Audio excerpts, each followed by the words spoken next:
This is Singapore, one of the world's wealthiest countries, known for its excellent economic management, and also the country with the third highest debt in the world. Now that might sound kinda strange. After all, having a lot of debt is almost never a good sign, and notoriously indebted countries like Greece, Italy, or even the US could testify to that, as their national debts are a massive burden on their economies, strangling their budgets and forcing them to cut spending to afford their debt repayments. But Singapore, despite having a gigantic amount of debt compared to the size of its economy, just doesn't care. And that's because the country found a unique strategy to use its debt to build a self-sustaining cycle of wealth creation, an infinite money glitch, if you will. But how is that possible? Well, Singapore uses their national debt differently than any other country in the world. And while for others, their debt is a symbol of their terrible economic management, for Singapore, it's a symbol of their strategic approach to building their future. So,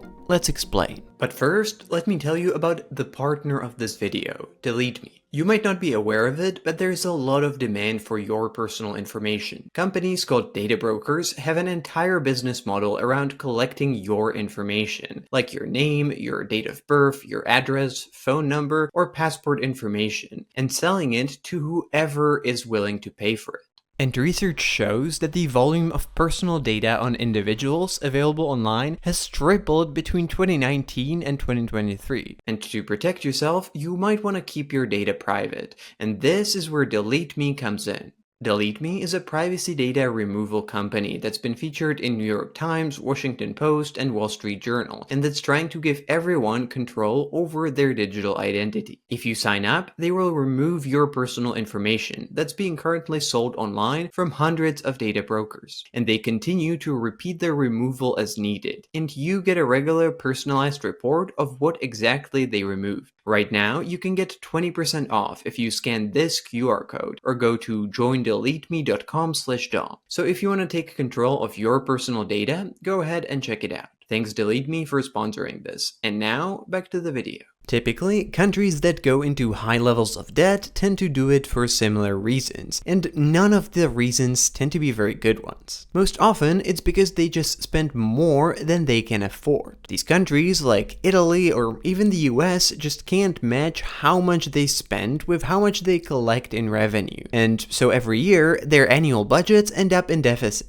And then they have to bridge this gap in their budgets by borrowing money. And because they do that every year and are unable to keep spending under control, their debts keep growing and growing. In other instances, like in China, the debt is used to fuel growth. One of the reasons why China was able to grow so fast for so long was because it funneled large amounts of money that the government borrowed into building real estate and infrastructure. But while that's better than borrowing just to get by, you can't do that forever. Eventually, China was not able to keep spending at the same pace, and once it stopped fueling the economy with debt, the growth slowed down, and it ended up with a lot of debt, but without the economic growth it once had. And so, while that's a better use of debt, it's not a great long-term strategy either. But Singapore does something else. Its debt to GDP ratio is over 170%, which puts it in the third place globally, and that would be alarming for any other country. But not for Singapore, because its debt is fundamentally different. When we talk about Singapore's debt, we're not talking about money borrowed to pay for spending shortfalls at the end of the year, or for endless government programs. The government doesn't need to borrow money for that, because it actually runs a budget surplus, meaning that it collects more in revenue than it spends. Sort of an ideal situation which very few countries actually manage. Instead, Singapore's debt mainly comes from its unique retirement saving system. Its citizens contribute to a mandatory pension fund, which then lends the money to the government. And the government then uses the money for strategic investments into the future. Specifically, Singapore channels this money into two massive investment funds that invest the money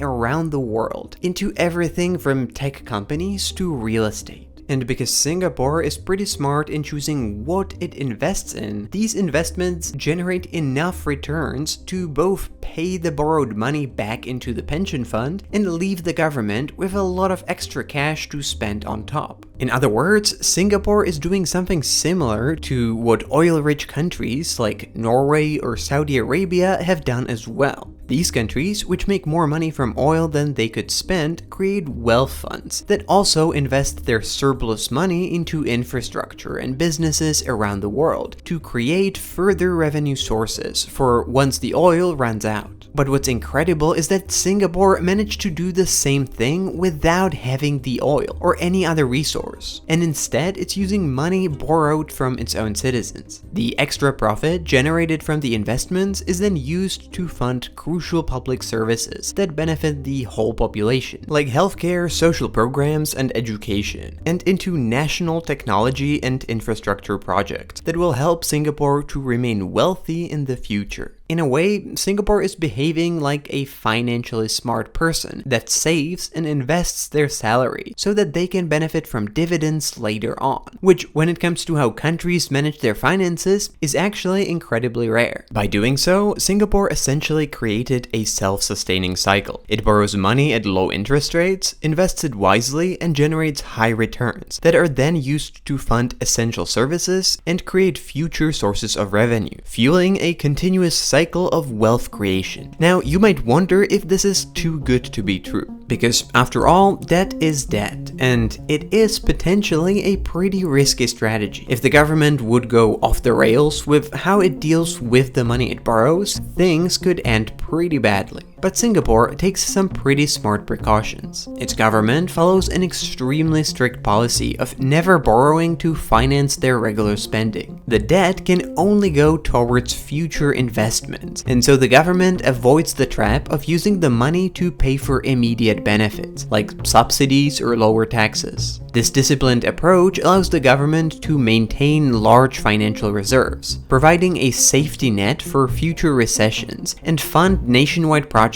that will help future generations. The government's actually so careful in managing the debt that Singapore has a AAA credit rating, something unheard of for countries with such a high levels of debt. Now, even so, there are some risks that can't be prevented completely. A major global crisis could, for example, significantly reduce the returns on its investments and challenge Singapore's ability to pay back the money into the pension fund. But even that risk is mitigated by how diversified Singapore's portfolio is and how large its reserves are. And it's fair to say that if things get so bad that Singapore finds itself in trouble, the rest of the world would be probably already doing a lot worse. And so the better question to ask is this: if this is working out so well, and if it's such a brilliant strategy, then why does no other country do the same thing? Well, in theory, almost every nation could do the same thing that Singapore does, but in practice, it's extremely difficult. First, you kinda need to start with an already balanced budget. If you are already borrowing money every year just to get by, borrowing even more from your own citizens on top would be pretty risky, and only a handful of countries actually have balanced or surplus budgets. Second, you need an iron discipline in what you do with the money. Any government in the world would be incredibly tempted to use the money to spend it now, rather than to only invest in the future. But once you do that, it all starts going downhill very fast. Additionally, their citizens would also have to trust their governments to invest their retirement wisely, and the government would have to be able to actually do that. Invest in a way so that it actually makes money over the long term, which is also not as easy as it sounds. All of that is extremely rare, and Singapore has a lot of other advantages that help to pull it off. As a small trade-dependent nation with a pretty unique economic system, Singapore needs to maintain confidence in its currency and financial markets, and so it's especially motivated to behave in a responsible way. It also has uniquely high levels of public trust in its institutions, and a government and a civil service that's known to be pretty competent in how it manages the country. country. And there's also a shared understanding between policymakers and citizens about the importance of long-term stability. And so the government